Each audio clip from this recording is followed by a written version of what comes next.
Okay, welcome everyone back from their exciting summer, and it's good to be back, right? So we will, no comments from anyone. All right then, we'll take that for what it is. At this point, what I'd like to do is entertain a motion that we approve the minutes of the last meeting. So moved. Is there a second? All those in favor signify by saying aye. The ayes have it. Very good. So in terms of the regular list of legislation, I'm going to recommend time. In terms of the new list of legislation, the first item is authorizing conditional use to establish a 3-unit apartment house at 418 Crestwood. So we recommend this be referred and advertised for public hearing. Refer. 2. Amending, supplementing Title 15, Chapter 153, Zoning Code 153.140, definitions by adding discount and grocery stores, Section 153.280, retail business districts by adding discount store as an A3 or higher area classification. So we recommend this be referred and advertised for a public hearing. Very good. All those in favor of referring signify by saying aye. Aye. The ayes have it. 3, authorizing conditional use to establish an apartment development at 44 South Summit Street. So refer and advertise for public All those in hearing. favor of referring signify by saying aye. The ayes have it. 4 is authorizing a conditional use to construct a telecommunications tower at 550 East Wilbeth Road. So refer and advertise for public hearing. All those in favor signify by saying aye. Aye. The ayes have it. That's 4. 5, authorizing a conditional use to construct telecommunications tower, 1554 South Hawkins. So refer and advertise for public hearing. Questions or comments? All those in favor of referring signify by saying aye.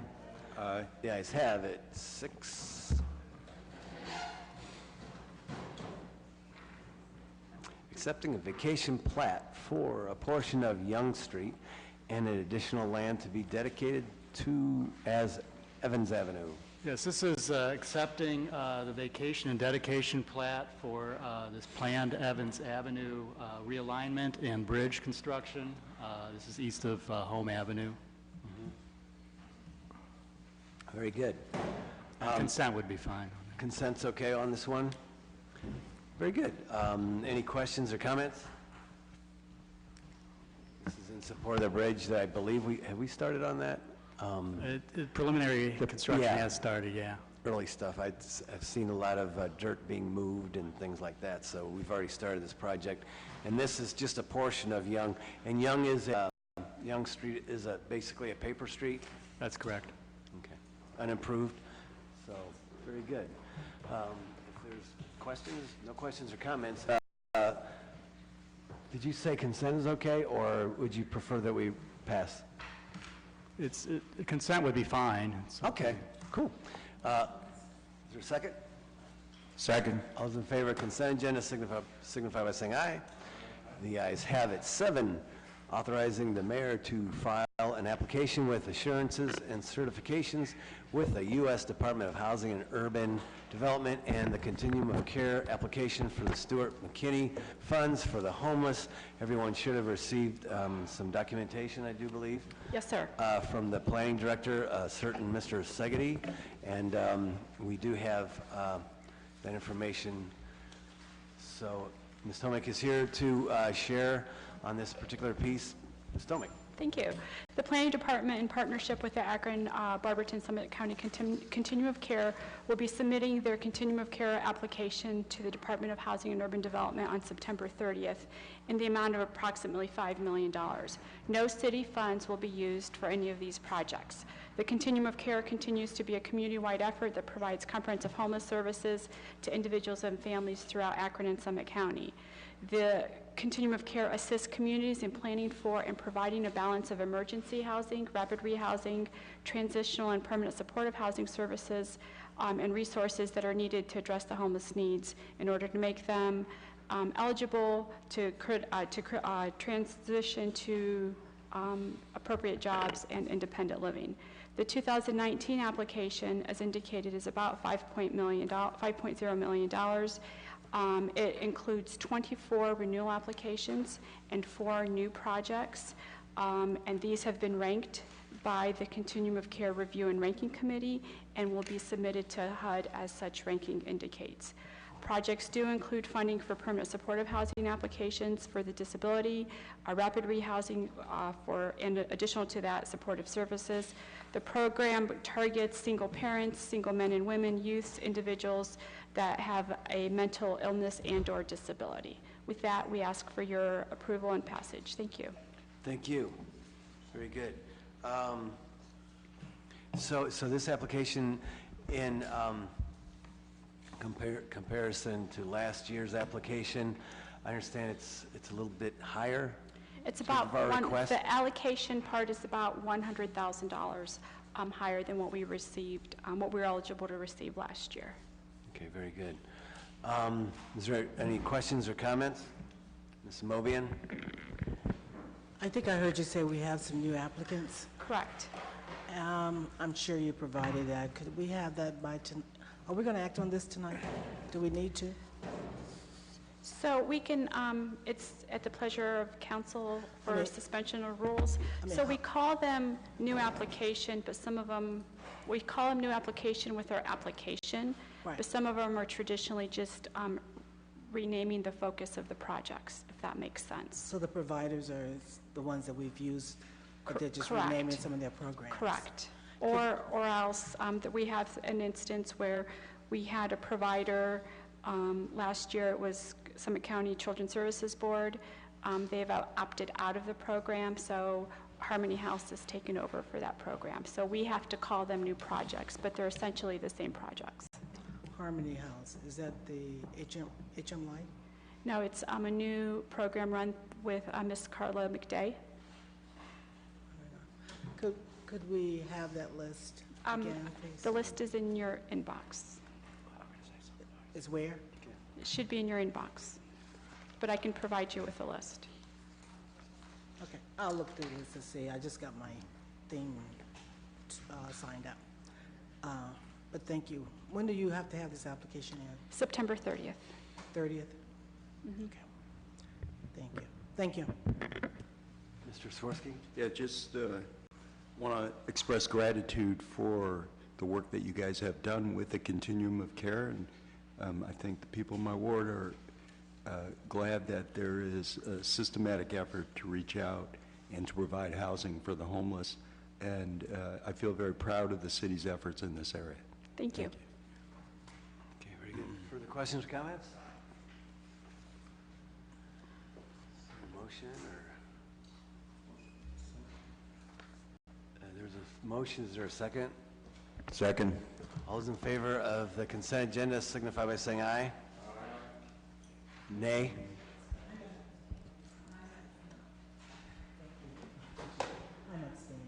Okay. Very good. Roll call, Mr. Keith. Fusco. Aye. Amobian. Kamer. Neal. Swirsky. Aye. Very good, thank you. Item 8, authorizing the director, and we'll report that out favorable with consent agenda. I shouldn't say favorable, but ask that it be placed on the consent. 8 is authorizing the director of the Department of Planning and Urban Development to enter into contracts with nonprofit neighborhood organizations for the provision of services in 3 categories, including diversity, equity, social inclusion, drugs and addiction, and education and youth, and authorizing payment therefor. Ms. Tomic? Thank you, Committee Chair, committee members. The Beyond the Table Grant Program is an extension of conversations between the Akron Community Foundation, the City of Akron, and the community as a whole as part of the On the Table conversations of Greater Akron. So we're taking On the Table to the next level and created the Beyond the Table Grant Award Program, and as Councilman Fusco indicated, focuses on diversity, equity, social inclusion, drugs and addiction, and education and youth development. The applications were released through the Akron Community Foundation on August 1st. Closing date was on August 31st.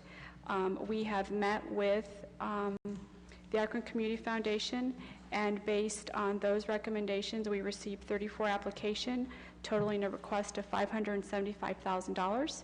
And we're recommending 17 projects to be funded, and the funding amount would be about $200,000. And was it July 1st or August 1st? July 1st, yes. July 1st, and they were due at the end of August, end of July.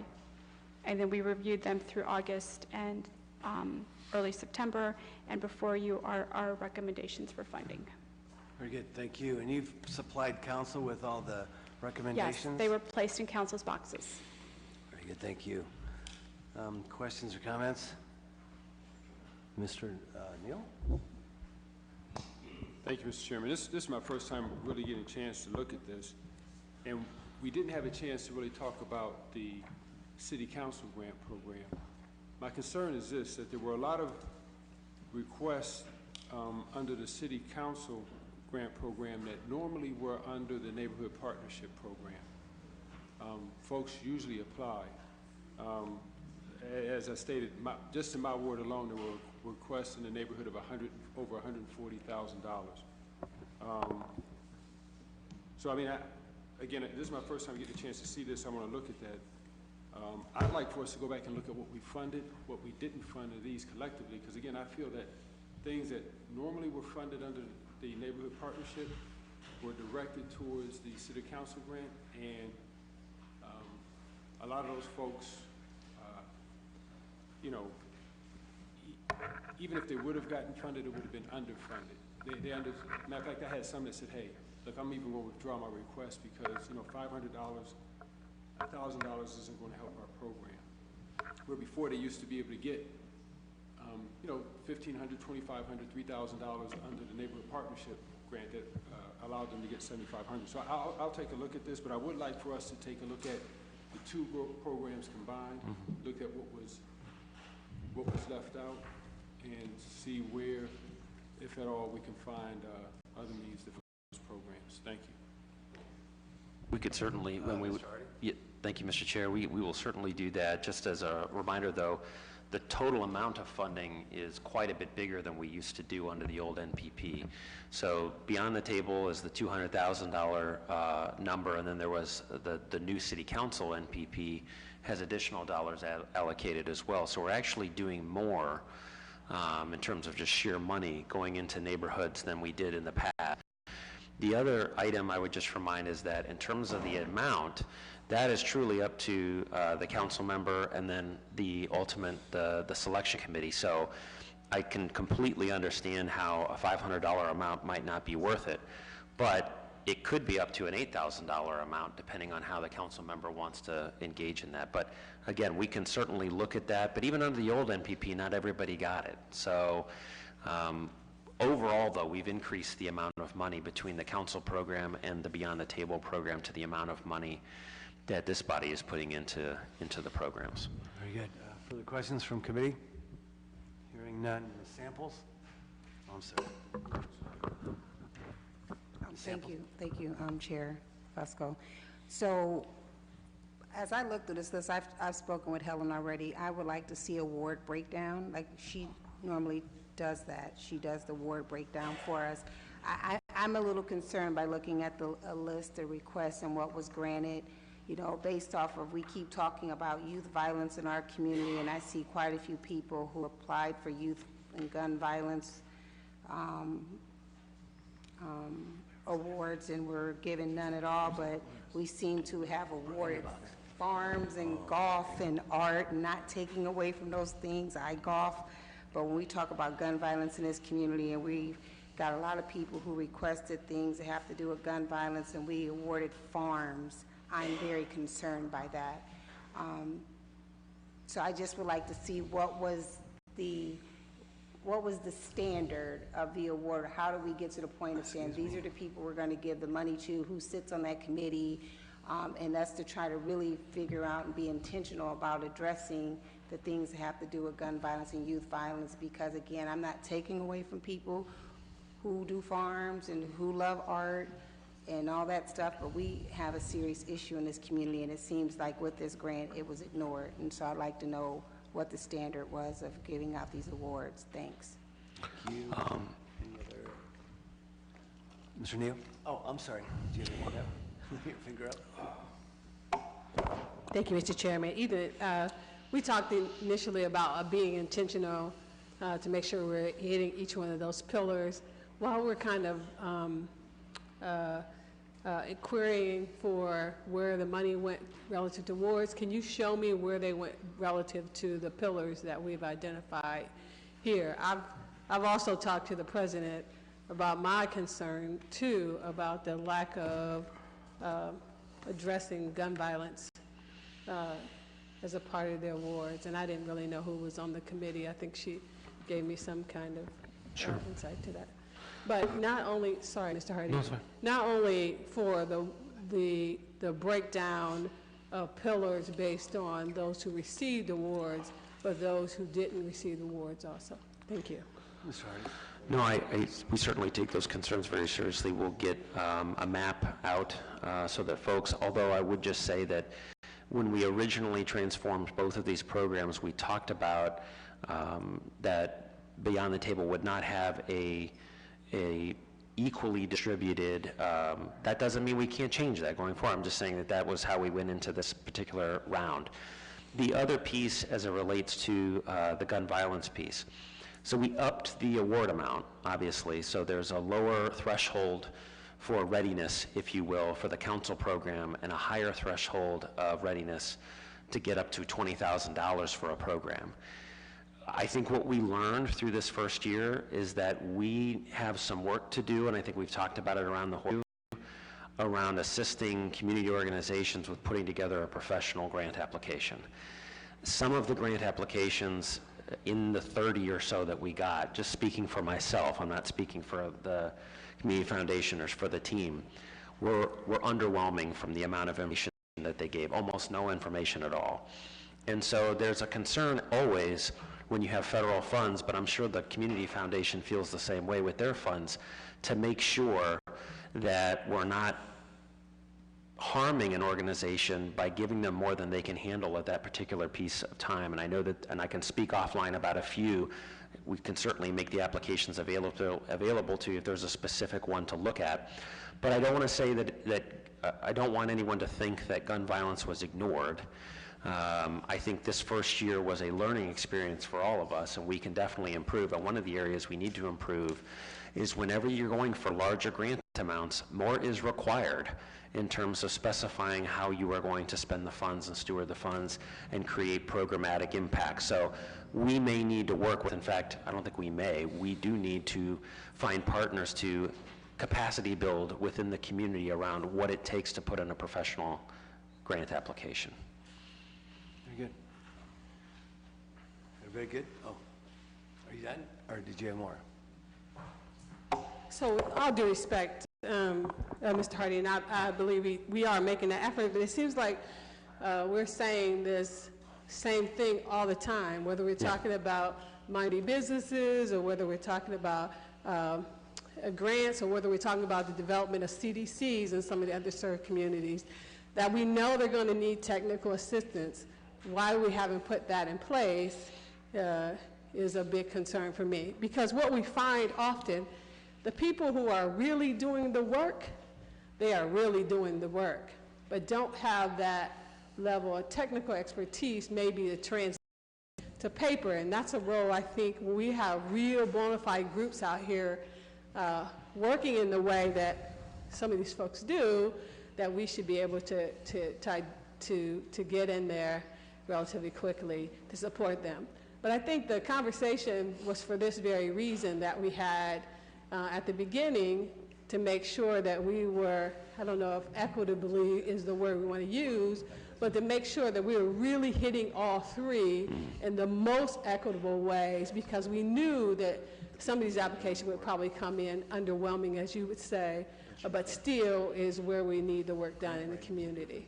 So if we could kind of work really quickly to make sure we have that in place so they don't fall through the cracks next go around. And if there's some way to go back, if we see where there is a real deficit, particularly in addressing the issues of gun violence in our community, that we would endeavor to do that.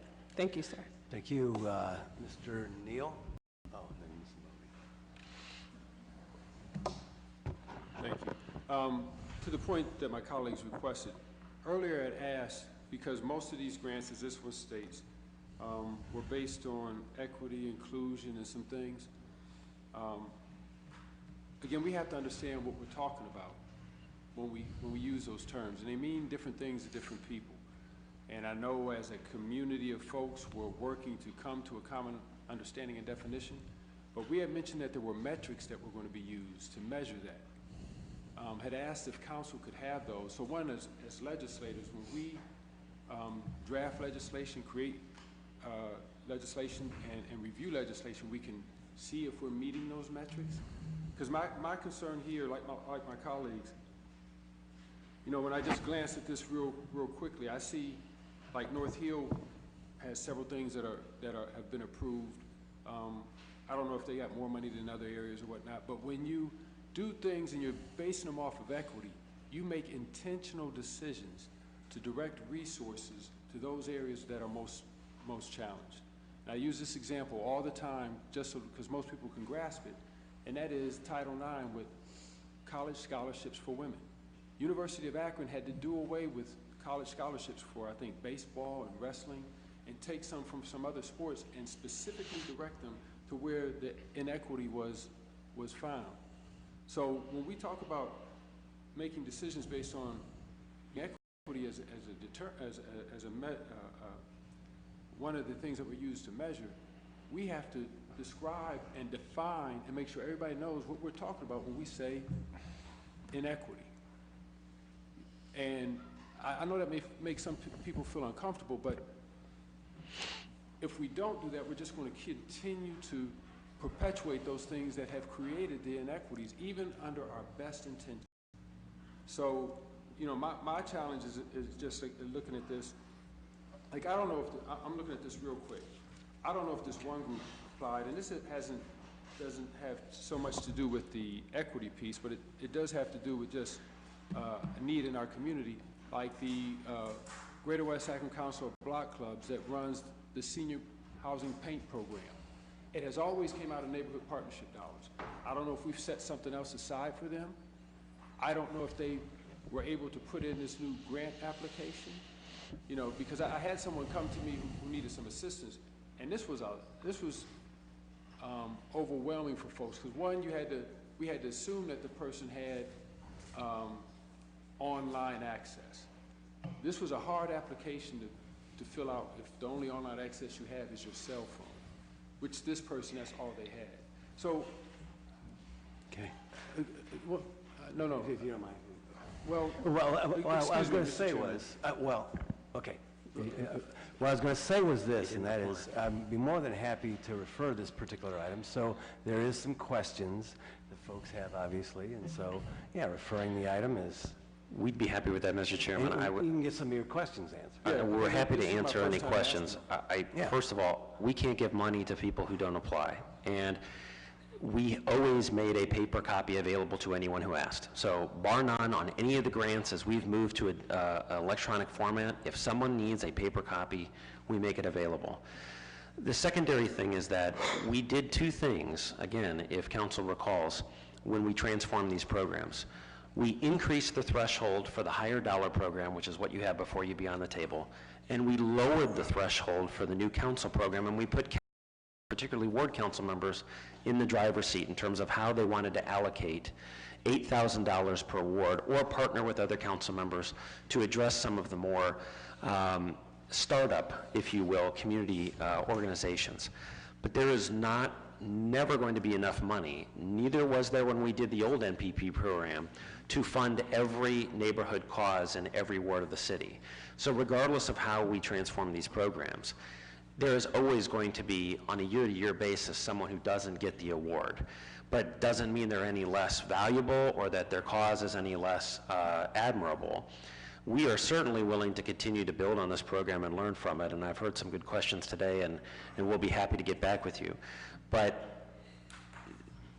I just want to remind folks that we are putting more dollars than we ever have before out into these programs, and we're trying to create more authority for council members to think about this in terms of how they want to address some of their needs. And I know that's difficult because $8,000, again, doesn't go very far. And we can continue to look, because that program, my understanding, was highly successful in terms of the amount of applications that came through. So clearly there's a demand. But yes, Mr. Chair, if we're fine with referral. Mr. Garofalo is here from the Community Foundation as well to answer questions if you have sidebar or however you want to do it.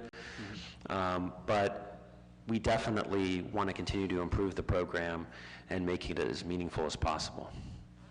Okay, good. Mr. Mobian? Thank you, Mr. Chair.